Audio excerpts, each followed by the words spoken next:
In the vast tapestry of human history, there exists a unique and resilient community that has traversed continents, faced persecution, and contributed significantly to the rich mosaic of global culture. The Romani people have various subgroups, each characterized by distinct dialects, cultural practices, and historical experiences. Some of the major subgroups include the Domari, Sinti, Kali, Manouche, Laleri, Romanical, Rusca Roma, Calderas, and Makvaya. The author Ralph Lilly Turner has theorized a central Indian origin of the Romani, followed by a migration to northwest India, as the language shares a number of ancient isoglosses with Central Indo-Aryan languages.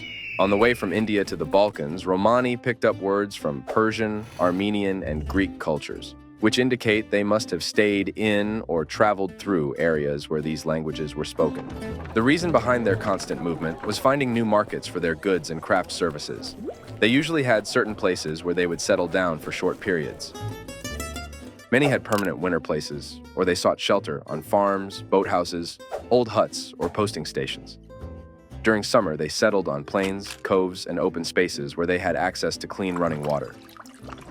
Traveling in a numerous family was a working partnership, so it was important for young people to choose a life companion who was of traveler heritage and who could survive a hard life on the road. The children were taught early on to help adults with their work, and their upbringing was loving but strict. It was common in a Romani family for the father to raise the boys and the mother to raise the girls. The father would teach his sons how to use the knife and trade horses, while the mother taught the daughters about trade and needlecraft. Being good at trading was the most important skill a child could learn. Popular professions among men of traveler heritage are metalwork, dealing with horses, trading, and farm work, while women's work consisted of textile crafts, divination, and housework. One of the most famous products, and perhaps the item that shows off their skills as craftsmen, was the knife. The highest quality Romani knives are among the finest traditional European knives. An important feature of handcrafted knives is their dialects. This refers to the fact that various districts have their characteristic local knives, so that we can tell the differences between regions. They can be made under the humblest of conditions. In earlier times, when the Romani people would be constantly on the move, many of the knives were soldered in wood stoves on the farms they passed through.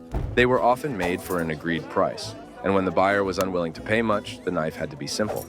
When the right customer came along, a skilled knife maker could flourish and create an extraordinary knife. Johann Frederick Hedenberg was born in Sweden in 1869 and lived and worked mainly in the Swedish and Norwegian forests. According to his own records, he delivered knives to the Swedish and Norwegian kings, hence the name Knife King. His work is considered to be particularly symmetrical and well-proportioned, both in size and shape, and there are good reasons why he was widely known and in demand in both sides of the border in his time. In the last decade, the knife-making tradition has been kept alive by people like Niels Carl Magnus Carlsen, Olaf Stallenblad Tollefsen, and Johnny Borge. The Romani people were also great at making ornamental objects and jewelry from silver, nickel, and brass. The craftsmanship was often of high quality, and the items were beautifully decorated. Most often they were used as gifts for important events, such as weddings and baptisms.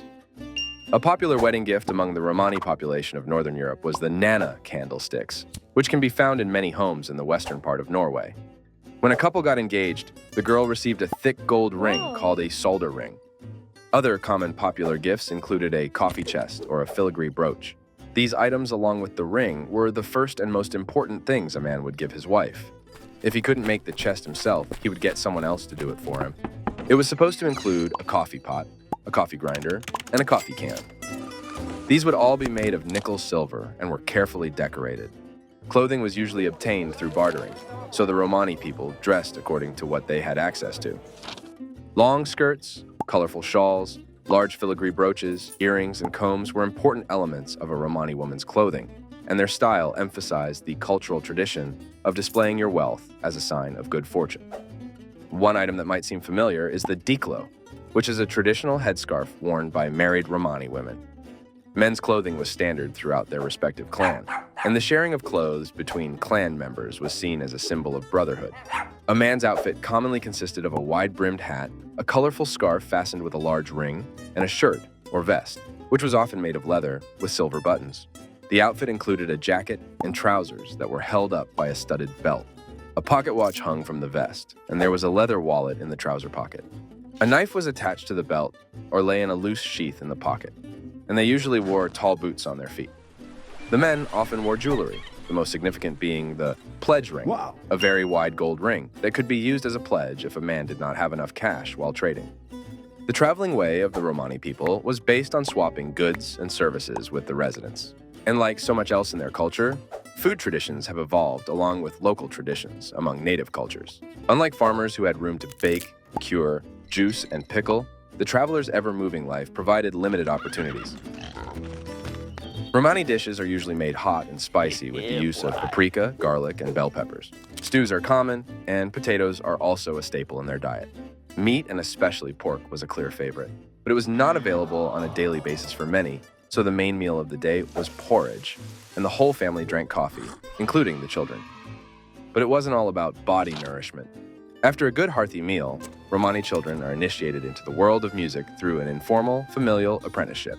The family would gather in a communal space where the day's work transitions into an evening of music and storytelling. The parents would encourage their children to engage with a diverse array of instruments, which often hold familial histories, passed down through generations, embodying the collective memory of the Romani people. Even today, through the harmonious strains of their music, they continue to echo their vibrant spirit, ensuring that their cultural heritage thrives and resonates for generations to come. So what has changed, and what lives on? It's not easy to know if someone is of Romani descent these days. Their cultural markers as traveling traders and craftsmen are no longer visible. But despite facing centuries of discrimination and persecution at the hands of different empires and political regimes, the Romani community has endured, maintaining a strong sense of identity and belonging.